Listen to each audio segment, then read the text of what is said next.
तो आज की इस वीडियो में एक बहुत इंपॉर्टेंट जानकारी आपको देने वाला हूं।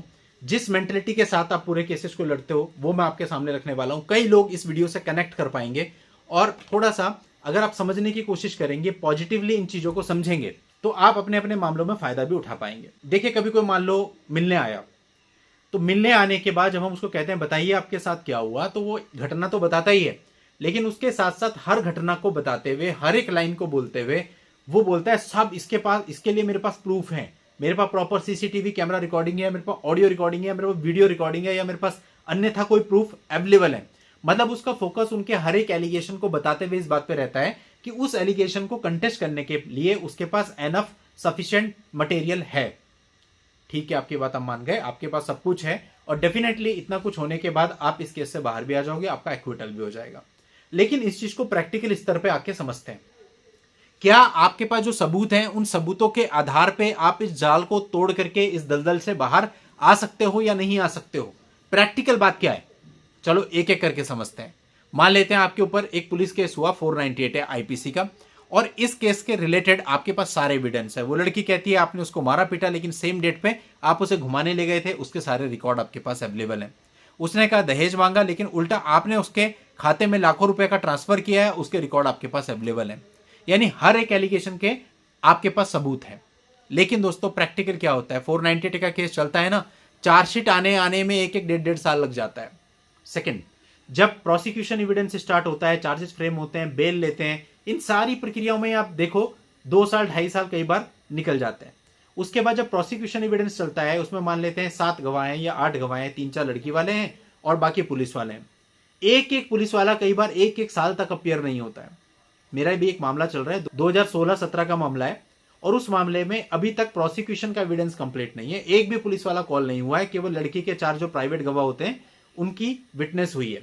यानी 4-5 पुलिस वाले भी उसमें और आने हैं। आप सोचो कितने साल और लग जाएंगे, और ऑलरेडी केस को चलते हुए 8 साल हो चुके हैं और हम इसमें कुछ कर ही नहीं सकते।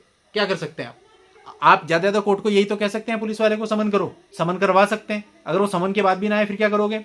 क्योंकि वो लोग हैबिचुअल होते हैं, उन्हें सारी प्रोसेस पता है, पुलिस में काम किया, पूरी जिंदगी नौकरी की है, तो उतना वो मैनेज कर लेते हैं। वो तब आते हैं जब बिल्कुल आखिर में कोर्ट बहुत ही स्ट्रिक्टली कहता है कि भाई इनके नॉन अवेलेबल वारंट इशू करो। तो ऐसा बहुत बार होता है, पहले समन पे कोई पुलिस वाला नहीं आता गवाही देने। तो इस वजह से क्या होता है कि मामले में बहुत समय लग जाता है और वो बियॉन्ड अवर लिमिट्स होता है। हम कुछ नहीं कर सकते उसमें, कोर्ट कुछ नहीं कर सकती उसमें। कोर्ट जब स्ट्रिक्ट ऑर्डर करती है तभी वो लोग आते हैं, अमूमन ऐसे ही देखा जाता है। तो इस वजह से प्रोसिक्यूशन एविडेंस में बहुत टाइम लग गया, मान लो 8 साल लग गए, 10 साल लग गए। उसके बाद जाकर के फाइल 313 पे लगेगी, फिर 313 होगा, उसके बाद फाइल जाकर के डिफेंस पे लगेगी। अब आपको मौका मिलेगा अपने सबूत रखने का। यानी 8-10 साल ऑलरेडी खराब करने के बाद आपको मौका मिला कि आप अपने वो सबूत रख सको। 8-10 साल तक जितना हेरेसमेंट आपका हो सकना होगा वो हो चुका होगा ऑलरेडी, आप सब कुछ गवा चुके होंगे। तो फिर क्या फायदा हुआ? अब आपने सबूत दे भी दिए, आर्ग्यूमेंट हुआ, और 2-3 साल के बाद जजमेंट हुआ, उसमें आपको कह दिया जी आप बरी हो गए, बस। तो क्या फायदा हुआ? अब चलो ऐसे 125 सीआरपीसी एग्जांपल लेते हैं, आपके पास सारे सबूत हैं।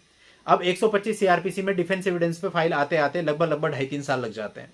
अब डिफेंस पे आपकी फाइल आई, डिफेंस पे आपने सारे के सारे सबूत डाल भी दिए, लेकिन इसका आपको कोई फायदा नहीं मिलने वाला है। क्यों नहीं मिलने वाला? चाहे लड़की सच बोल रही है, चाहे वो झूठ बोल रही है, कोर्ट ने कहना है तुम्हारी पत्नी तो है ही, मेंटेनेंस तो तुम्हें देना ही पड़ेगा। केवल अगर आपके पास ये प्रूफ है कि लड़की आज के समय पे काम करती है और उसकी इनकम आपके इक्विवेलेंट है, तभी आपको कोई फायदा मिलने वाला है। अदरवाइज आप सारी चीजों के प्रूफ लगा दो, कोई फायदा नहीं मिलेगा। मैंने पहले भी एग्जांपल दिया, एक मामले के अंदर लड़की ने लड़के पर आरोप लगाया कि उसने एक होटल के कमरे के अंदर इतनी तारीख को इतने बजे उसके साथ मारपीट करी, उसके साथ अननेचुरल तरीके से संबंध बनाए, और दोस्तों उसी तारीख को उतने ही बजे लड़के की लोकेशन मैंने कहीं और साबित कर दी और उसका डॉक्यूमेंट भी कोर्ट में प्रस्तुत कर दिया। लेकिन मेंटेनेंस नहीं रुका, मेंटेनेंस फिर भी लगाया।